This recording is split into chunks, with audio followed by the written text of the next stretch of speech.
can we speak to our bisexual Brexiteer? Do you think there's any chance we can speak to that chap?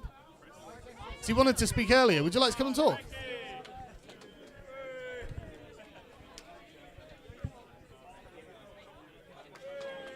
Dude, I love how much effort you put in here. Thank you so much. Like that. Here. Is that all right? Right. Yeah. Do you want me to hold some of this for you? Yeah. Right. So let's start. I'm not reading that out. He's going to clip it and make it his ringtone if I read that out. Do you want to read it out? You can read it. Milo is a sexy beast. Oh God, you're gonna make his ego unreal. Bisexual Brexiteer, out and proud, right? Okay, and what have we got on this sign? So bisexual Brexiteer, out and proud. And on the other side is just some gay Eurosceptic politicians from across Europe who I really admire.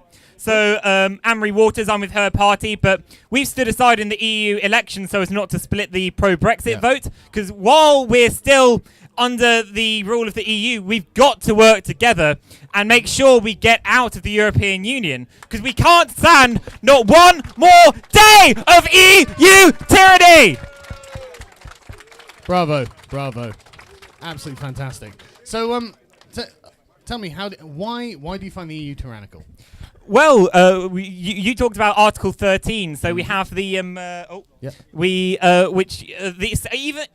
the internet giants are pretty status quo politically, but even the CEO of YouTube, she was speaking out saying that Article 13 is a huge threat to freedom of speech, to artistic expression on the internet. No question of it, and you're absolutely right, Susan Wojcicki, and that YouTube has been running a campaign called #SaveYourInternet. Yeah. Because they know it's coming and they know what's going to happen. And it is part of the European Union's war on Silicon Valley that's been going on for about a decade now. Yeah, I mean, you probably know a bit more about it than me, but all sorts of things, really. So I was friends. I have a sort of Catalan lady friend. She originally she wasn't pro-Brexit because she's like an EU immigrant, but then she saw how the police were treating people, those Catalan independence people in that region of Spain, and the police beating up old ladies. This was a reminder of the fascism under Franco, and the EU totally supported what the Spanish government did.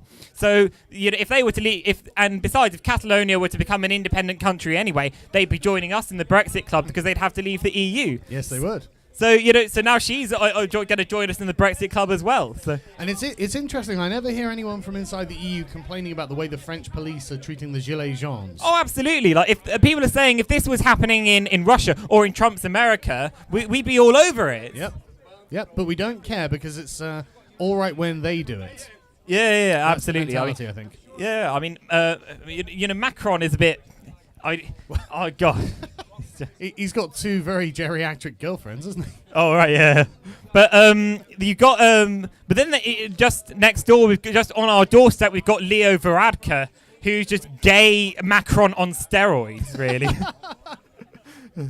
That's probably a hate crime if I were to say that.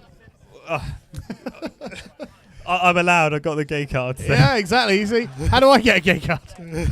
But anyway, is there anything else you'd like to say, sir? Well, yeah, I mean, somebody here has my, I probably shouldn't say this, but I risk docs sort of getting her arrested, but somebody here has my sign which said Allah is gay, and just this weekend at Pride, I had that sign, and the police threatened to arrest me for saying Allah is gay.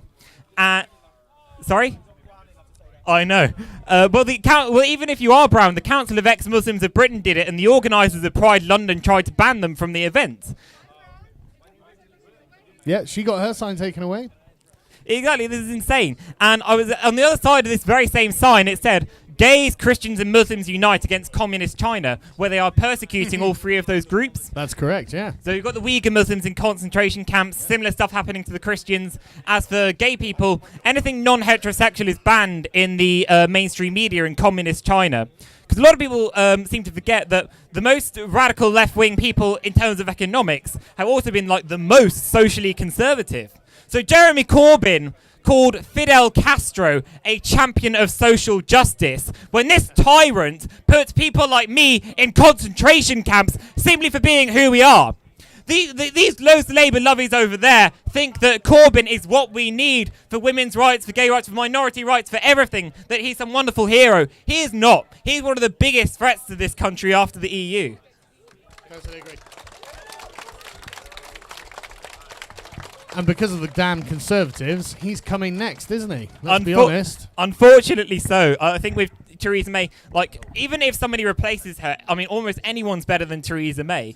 Even if somebody else takes over the Conservative Party, she will go down in history as one of the worst prime ministers this country has ever seen. And that will damage the Tories' reputation irreparably for years to come.